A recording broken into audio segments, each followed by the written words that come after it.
Doy la bienvenida a Marta Bárcena, embajadora eminente y columnista del Heraldo. Gracias por estar con nosotros. Bienvenida, embajadora. Gracias a ustedes por invitarme, gracias a ti, Joely, por estar en Mega Noticias y hablando con tu auditorio.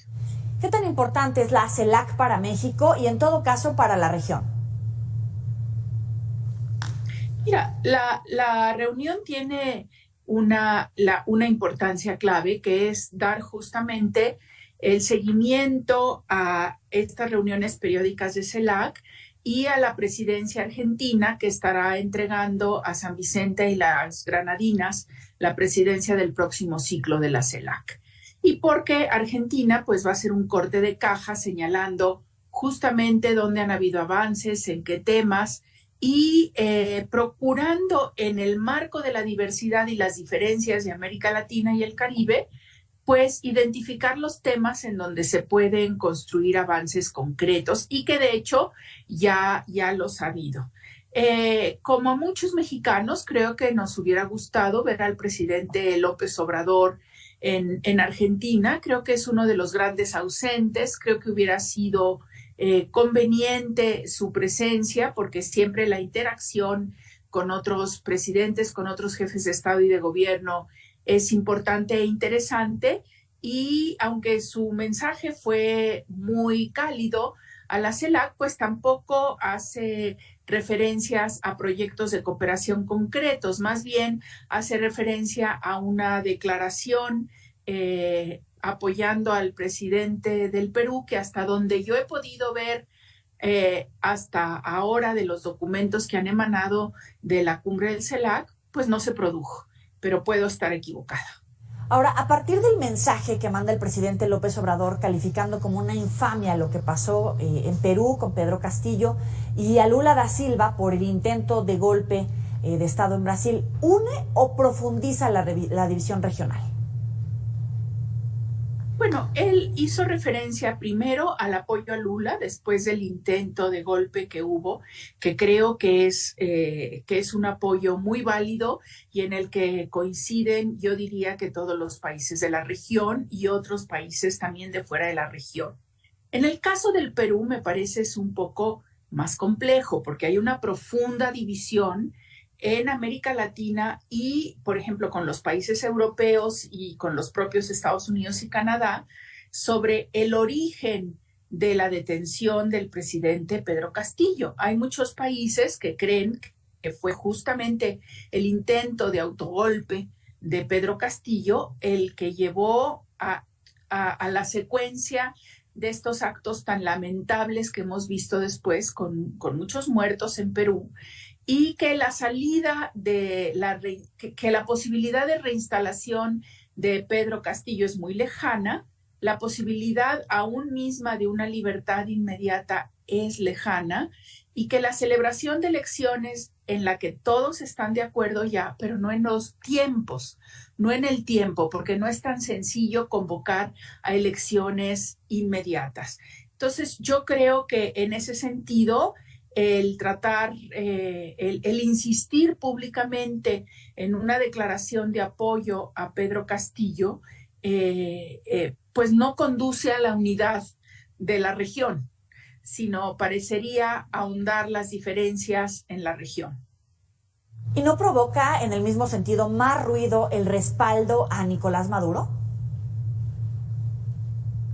Bueno, por lo que yo he estado leyendo en la prensa, la posición de México parece contar nada más con el apoyo de Nicaragua, Cuba y Venezuela, ni siquiera de otros países. Hasta los mismos colombianos y chilenos han sido más distantes. Entonces, a mi modo de ver, en este momento lo que conviene es concentrarse en lo que dijo Petro. A ver, vamos a buscar proyectos concretos de avance. Él hablaba de la integración de la interconexión eléctrica, pero me parece que justamente avanzar en eso, en los temas de salud, en la cooperación en materia de la industria farmacéutica, en la cooperación de todo lo que es el cambio climático, que Lula lo marcó como un tema importantísimo, al igual que Petro, la seguridad energética, la seguridad alimentaria.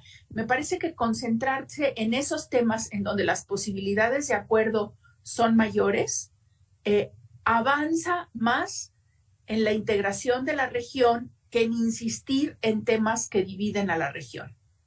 Y ya que estamos hablando de eso, ¿cuál es el liderazgo real de México en la región y el liderazgo real de López Obrador en la región?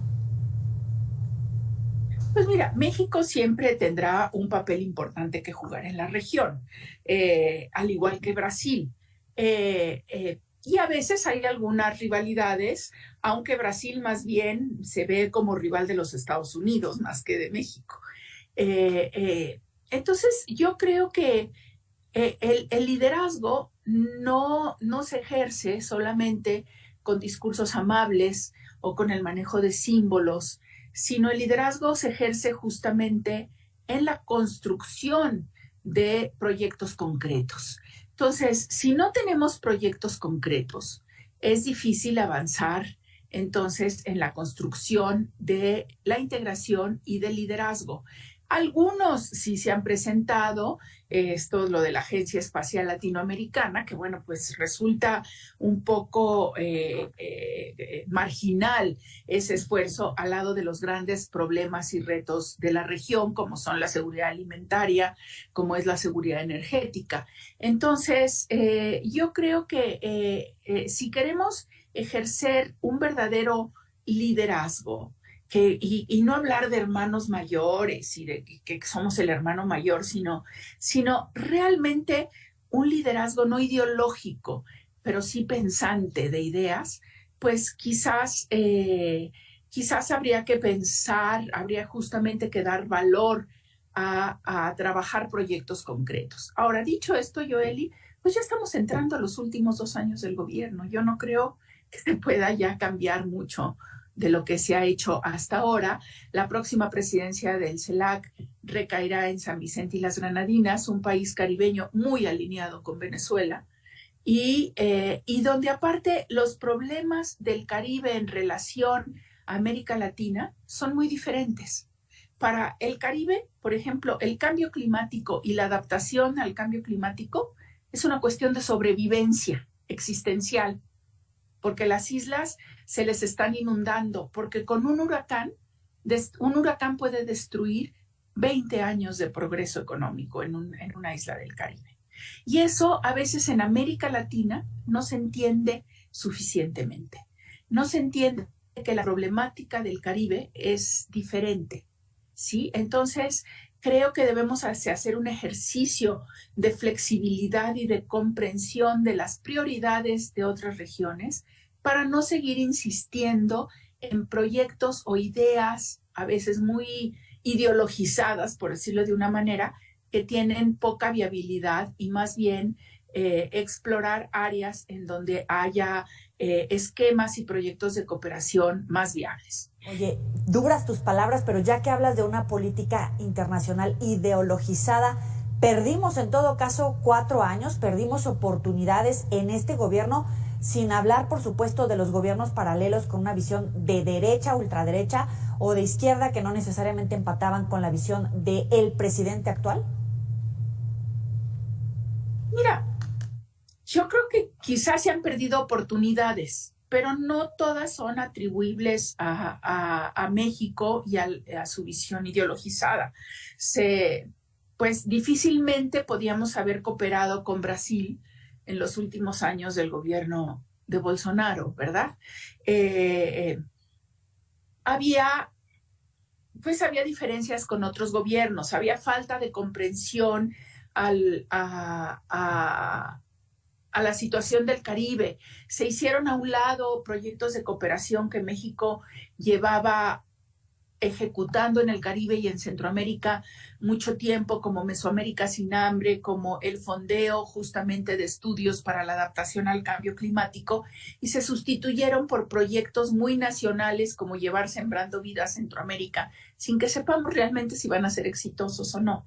O sea, yo creo que la falla fundamental ahí fue no reconocer que una política exterior sí lleva las prioridades del gobierno en turno, pero tiene que ser una política exterior de Estado para que tenga una continuidad más allá de los 6 años de un gobierno. Marta Bárcena, como siempre, muchísimas gracias por estos minutos para el auditorio de Mega Noticias.